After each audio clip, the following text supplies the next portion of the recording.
தனியார் துறையில் உயர் பதவியில் அமர்ந்து கொண்டு மாதந்தோறும் கை நிறைய சம்பளத்தை பெற்று வருகின்ற போதிலும் சிலருக்கு அது போதவில்லை. அதனால்தான் அதிகப்படியான ஆசையில் பாதுகாக்கப்பட்ட காட்டு பறவைகளை சட்டவிரோதமாக விற்கும் அளவுக்கு அவர்கள் சென்று விடுவது அம்பலமாகியுள்ளது. அதுவும் சமூக ஊடகங்கள் வாயிலாக அவர்கள் அச்சட்டவிரோத நடவடிக்கையில் ஈடுபட்டு வருவதை தீபகற்ப வனவிலங்கு மற்றும் தேசிய பூங்காத்துறை பெர்ஹிலிதான் கண்டறிந்துள்ளது. கோலாலம்பூரில் அப்படி ஒருவரின் சொகுசு வீட்டில் அண்மையில் அதிரடி சோதனை மேற்கொண்ட போது பெர்ஹிலிதான் அதிகாரிகளுக்கு அதிர்ச்சி காத்திருந்தது. அலெக்சாண்ட்ரா வகை பறவைகள், சன்கானியோ பறவைகள், பாயான் பறவைகள், லவ்பர்ட்ஸ் பறவைகள் மற்றும் இந்தியன் ரிங்நெக் பறவைகள் அங்கு கூண்டில் அடைக்கப்பட்டிருந்தன.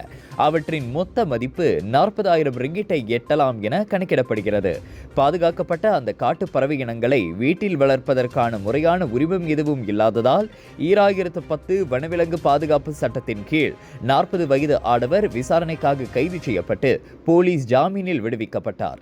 இணையம் வாயிலாக அப்பறவைகளை சட்டவிரோதமாக விற்று ஆயிரக்கணக்கில் அந்நபர் வருமானம் ஈட்டி வந்திருப்பது தெரிய வந்துள்ளது.